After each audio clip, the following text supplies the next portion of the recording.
الذی خلق السبع سماوات طباقا، وہ اللہ ہے جس نے تہ بر تہ 7 آسمان بنائے. ما تری فی خلق الرحمن من تفاوت، تم رحمان کی اس تخلیق میں کوئی خلل نہیں ڈھونڈ سکتے. پرفیکٹ تخلیق ہے.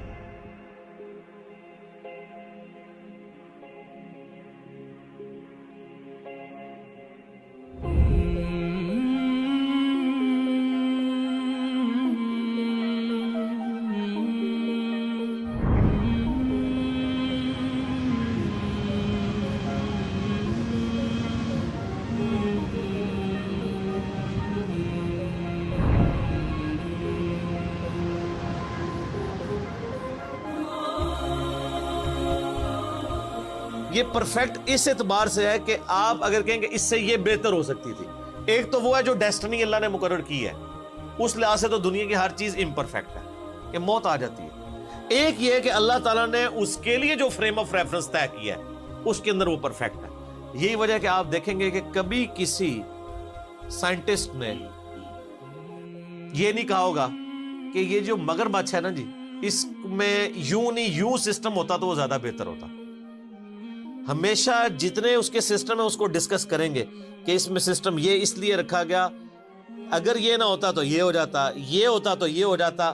تو الٹیمیٹلی وہ کیا ڈیسائیڈ کرتے ہیں کہ یہ پرفیکٹ ہے. چاہے وہ اس کو ایوولوشن کے ذریعے کہہ رہے ہوں، گاڈ کو بیچ میں سے نکال بھی دیں، ڈیسائیڈ یہی کرتے ہیں پرفیکٹ. جتنے گیون سرکمسٹانس، وہ جو کمزوری ہیں وہ تو ہے نا جی، موت والی کمزوری، بیماری والی کمزوری، وہ اپنی جگہ. جو بنایا ہے اس کو حالات و واقعات کے مطابق پرفیکٹ. برفانی ریچھ بنایا نا تو سر اس کو کھال دی ایسی کہ وہ سردی کے گیس اپنا بچاؤ کر سکے. اچھا آپ کو پتا ہے کہ جو سمندر، یہ ہمارے سمندر تو گرم سمندر ہیں، جو ٹھنڈے سمندر ہیں جیسے اٹلانٹک ہے، اس کے اندر بھی مچھلیاں زندہ رہتی ہیں کیونکہ برف سے اوپر جمتی ہے. نیچے 4 ڈگری سینٹی گریڈ کا ٹیمپریچر رہتا ہے، ورنہ اگر یہ برف نیچے تک جم جائے تو مر جائیں ساری مچھلیاں.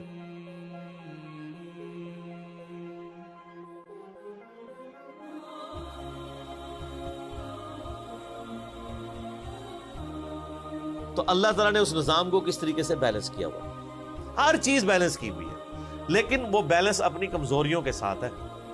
یعنی یہ کوئی نہیں ہو سکتا کہ کوئی مچھلی اپنے آپ کو پانی سے آزاد کر لے، یا کوئی جاندار جو زمین کے اوپر ہے وہ آکسیجن سے اپنے آپ کو آزاد کر لے. یہ اس کے اندر کمزوری ہے. خدا کی زندگی کے لیے آکسیجن ضرورت نہیں ہے، تو خدا کی کمزوری نہیں ہے. ہمارے لیے آکسیجن ضرورت ہے. ہم 3 منٹ سے زیادہ اپنا سانس نہیں روک سکتے، یہ کمزوری ہے ساری. تو جنت میں یہ ساری کمزوریاں ختم. کیوں؟ صحیح بخاری میں آتا ہے نا کہ موت کو مینڈے کی شکل میں لا کے جنت اور دوزخ کے درمیان قتل کر دیا جائے گا، اور جنتیوں کہا جائے گا خوشخبری، اب موت نہیں آئے گی، اور دوزخیوں کہا جائے گا تمہارے لیے کیا ہلاکت ہے کہ موت نہیں آئے گی. اللہ تبارک و تعالیٰ نے انسان کو جنت میں پہنچتی وہ کوالٹیز عطا فرما دینی ہے کہ جو انسان یہاں دنیا میں خواہش رکھتا ہے، جو ادھر کبھی بھی پوری نہیں ہوئی، نیور. تو اللہ فرماتا ذرا آسمان، یہ اب متشابہات ہیں کہ 7 آسمان کے ہیں، ابھی تو ہم پہلے آسمان تک ہی نہیں پہنچے سر. ابھی تو ہم نیچے کی گلیکسیز جو ہیں وہ ہم اربوں میں گن رہے ہیں، اور ہر گلیکسی میں اربوں سورج گن رہے ہیں. وہ آپ میرا مسئلہ نمبر 60 دیکھ لیں، ہو از اللہ. اور ابھی یہ پچھلی ویک کو یہ بلیک ہول کے اوپر میری ایک ویڈیو کلپ ریکارڈ ہوا ہے، اس کے اندر بھی میں نے اس کے اوپر ڈسکشن کی ہے. یہ تو علیحدہ سے ایک ٹاپک ہے. تو یہ تو متشابہات ہیں. بہرحال اللہ تعالیٰ ہمارا جتنی مخلوق تمہیں نظر آ رہی ہے نا، اس میں تم کوئی عیب اس حوالے سے تلاش کرو کہ جو اس کو گیون سرکمسٹانسز دیے نا، اس سے بہتر کوئی معاملہ ہو سکتا تھا. یعنی کوئی شخص یہ کہے کہ انسان کا یہ ناک ادھر کی بجائے ادھر ہوتا تو بہت خوبصورت لگتا،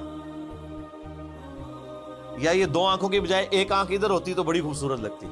کوئی اس طرح کا عیب نکال کے بتاؤ، ناٹ ایٹ آل.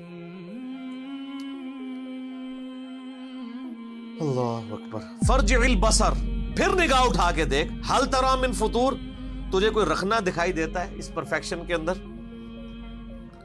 ثم ارجع البصر کرتین ينقلب الیک البصر خاسئا وهو حسیر.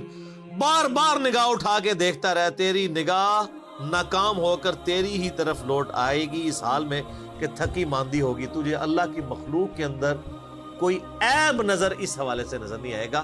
ان گیون سرکمسٹانسز کے ساتھ جو عیب اٹیچ ہیں وہ تو اٹیچ ہے. جو بنا دیا نا انسان کو کہ اس کے معدے کا نظام، اس کے دل کا نظام، اس سے پرفیکٹ کوئی سوچ نہیں سکتا۔ نباتات کا ہو جائے، اس طریقے سے گلیکسیز کا ہو جائے، اس سے بہتر کوئی سوچ نہیں سکتا۔